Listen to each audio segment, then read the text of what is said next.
नमस्कार, नवभारत टाइम्स में आपका स्वागत है। आपके साथ मैं हूं विनीत त्रिपाठी। नॉर्थ कोरिया के सर्वोच्च नेता किम जोंग उन के मशहूर किस्सों से आप वाकिफ होंगे। इंटरनेट पर अक्सर उनसे जुड़ी हैरान करने वाली बहुत सारी जानकारियां तैरती रहती हैं, मगर उनमें से बहुत सारी जानकारी गलत और फेक होती है। किम जोंग उन चीन पहुंचे हैं। यहाँ पर वो चीन के विक्ट्री डे परेड में शामिल होंगे। किम जोंग उन अपनी खास ट्रेन में चीन पहुंचे। किम अपनी सुरक्षा में किसी तरह की कोई कोताही नहीं बरतते, न ही वो किसी दूसरे देश पर अपनी सुरक्षा को लेकर भरोसा करते हैं। किम बीजिंग में होने वाली सैन्य परेड में हिस्सा लेंगे। इसके साथ ही वो व्लादिमीर पुतिन और शी जिनपिंग के साथ बैठक भी करेंगे। इसमें सबसे दिलचस्प बात यह है कि किम जोंग उन प्लेन से नहीं बल्कि ट्रेन से आए। किम सोमवार शाम को उत्तर कोरिया की राजधानी से अपनी बख्तरबंद ट्रेन सनशाइन में चीन के लिए रवाना हुए। करीब 20 घंटे के सफर के बाद वो मंगलवार को बीजिंग पहुंचे। किम की हरे रंग की ये ट्रेन बेहद खास है। इसमें मीटिंग रूम से लेकर रेस्टोरेंट तक सब कुछ है। इसे ऐसे तैयार किया गया है कि किसी भी बड़े हमले की स्थिति में नेता को बचाया जा सके। दक्षिण कोरिया के योनहाप समाचार एजेंसी ने किम की बुलेट प्रूफ ट्रेन को चलता फिरता किला बताया है। इससे पता चलता है कि ये सुरक्षा को ध्यान में रखते हुए विशेष रूप से तैयार की गई है ताकि इस पर गोली बम का असर ना हो सके। हालांकि ये केवल 60 किलोमीटर यानी कि 37 मील प्रति घंटे की रफ्तार से चलती है। ऐसे में प्लेन के मुकाबले इसमें काफी समय लगता है। लेकिन बीते कई दशकों से उत्तर कोरिया के शीर्ष नेताओं का विश्वास इस ट्रेन पर है। किम के पूर्ववर्ती भी इससे सफर करते रहे हैं। ऑनलाइन मीडिया रिपोर्ट्स के मुताबिक किम की केवल ट्रेन ही खास नहीं है, बल्कि जिस रास्ते से होकर वो नॉर्थ कोरिया से चीन तक का सफर तय किया है वो भी कम रोमांचकारी नहीं है। किम के सफर की शुरुआत प्योंगयांग रेलवे स्टेशन से हुई। यह ट्रेन पहले उत्तर कोरिया के प्योंगई लाइन पर चलती है, जो राजधानी को उत्तर पश्चिमी सीमा शहर सिनुइजू से जोड़ती है। यही वह बिंदु है जहां से उत्तर कोरिया और चीन की बॉर्डर आपस में मिलते हैं। सिनुइजू से यह ट्रेन यालू नदी को पार करती। इस नदी पर बना चीन और उत्तर कोरिया मैत्री पुल दोनों देशों को जोड़ता है। जैसे ही ये ट्रेन इस पुल को पार करती है वो चीन के शहर डांडोंग में प्रवेश करती है। इसके बाद आगे का सफर चीन के डाडोंग शेनयांग से होकर बीजिंग तक पहुंचता है। इस पूरे रास्ते में कई सुरंगें पड़ती है और नॉर्थ कोरिया का सबसे लंबा रेलवे ब्रिज भी इसी लाइन पर पड़ता है। किम की स्पेशल ट्रेन पर विशेषज्ञों का कहना है कि उत्तर कोरिया के पुराने यात्री विमानों के बेड़े की तुलना में ये बुलेट प्रूफ ट्रेन बड़े दल, सुरक्षा गार्डों, भोजन सुविधाओं के लिए ज्यादा सुरक्षित और आरामदायक मानी जाती है। ट्रेन में सफर करते हुए किम अपने अफसरों के साथ बैठकों के एजेंडे पर भी आराम से चर्चा करते हैं। इस ट्रेन में शयन कक्ष, दीवारों पर लगी लाइटिंग और लाल गुलाबी चमड़े की आराम कुर्सियों से सुसज्जित मीटिंग रूम भी है। इस ट्रेन में किम 10 से 15 डिब्बों के साथ सफर करते हैं। हालांकि वो किस डिब्बे में बैठते हैं इसकी जानकारी बहुत कम, या कहें कि उनके साथ चलने वाले केवल 1 या 2 लोगों को ही होती है। किम जोंग के साथ में पूरे डॉक्टरों की एक टीम, बुलेट प्रूफ कारें भी चलती हैं। इसके साथ ही वो अपने देश और मेजबान देश से संपर्क के लिए उन्हीं के ट्रेन में वो पूरा सिस्टम भी लगा रहता है। साल 2019 में हनोई में ट्रंप के साथ अपनी दूसरी शिखर वार्ता के लिए उन्हें चीन से होते हुए 4500 किलोमीटर की यात्रा इसी ट्रेन से की थी, जो 2.5 दिन तक चली थी।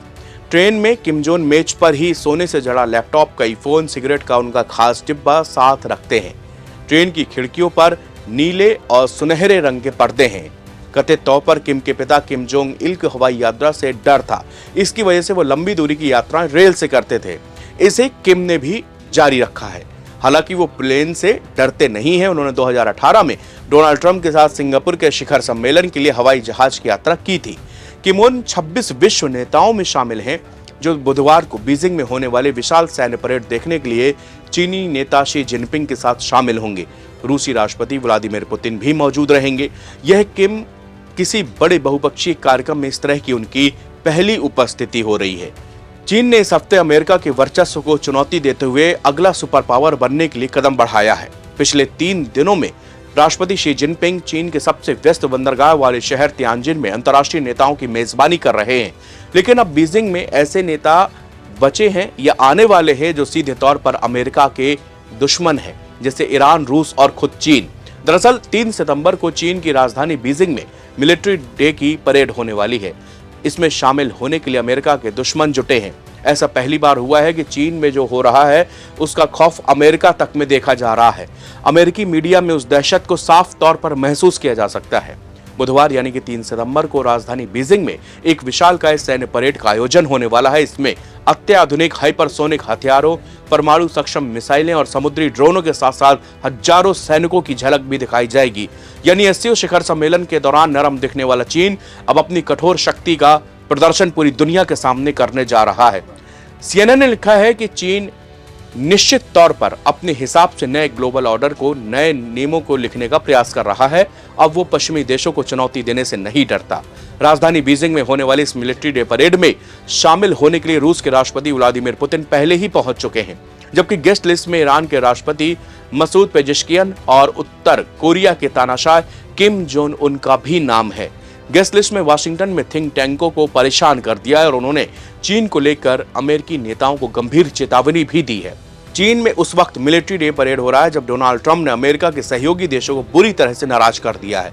ऑस्ट्रेलिया और जापान जैसे देश भी अमेरिका से परेशान हैं। ऑस्ट्रेलिया ने कई सालों की दुश्मनी भुलाकर पिछले महीने चीन से दोस्ती की है। ऑस्ट्रेलिया के प्रधानमंत्री एंथनी अल्बनीज ने ट्रंप के टैरिफ से देश की इकोनॉमी बचाने के लिए बीजिंग की यात्रा की थी। सीएनएन ने लिखा है कि मिलिट्री परेड से पहले एससीओ शिखर सम्मेलन के दौरान शी जिनपिंग ने अपनी मर्जी के मुताबिक पश्चिमी देशों को संदेश दे दिया। इस सम्मेलन में लोकतांत्रिक देश भारत के प्रधानमंत्री मोदी भी शामिल हुए, जिसके खिलाफ अमेरिका ने सबसे खतरनाक व्यापार युद्ध शुरू कर चुका है। सीएनएन ने लिखा है कि ईरान, उत्तर कोरिया, रूस और चीन अमेरिका के विरोधी खेमे के हैं और अब ये अमेरिका के खिलाफ एकजुट हो चुके हैं, जिसे देखते हुए सीएनएन ने साफ शब्दों में अमेरिका के राष्ट्रपति डोनाल्ड ट्रंप की आलोचना की है और दोस्त देशों से अमेरिका के संबंध बर्बाद करने के आरोप लगाए हैं। सीएनएन ने कहा है कि ट्रंप ने दुनिया भर में अमेरिका के सहयोगी और मित्र देशों को गंभीर आर्थिक नुकसान पहुंचाया है और चीन के लिए अपनी शक्ति प्रदर्शन करने और अपना दम दिखाने का एक शानदार मौका दे दिया। एससीओ शिखर सम्मेलन के जरिए चीन ने साफ शब्दों में जता दिया कि अगला सुपर पावर वही होने जा रहा है, जबकि दूसरी हकीकत यह है कि चाहे वो भारत हो, दक्षिण कोरिया हो, जापान हो, ऑस्ट्रेलिया हो या फिर यूरोपीय देश हो, किसी में इतना दम नहीं है कि वो अकेले अमेरिका का मुकाबला करे। और डोनाल्ड ट्रंप ने जिन परिस्थितियों का निर्माण कर दिया उसमें उन देशों के लिए एक होना असंभव है। भारतीयों को भी इस हकीकत को स्वीकार करना होगा कि चीन के अलावा फिलहाल कोई और विकल्प नहीं है।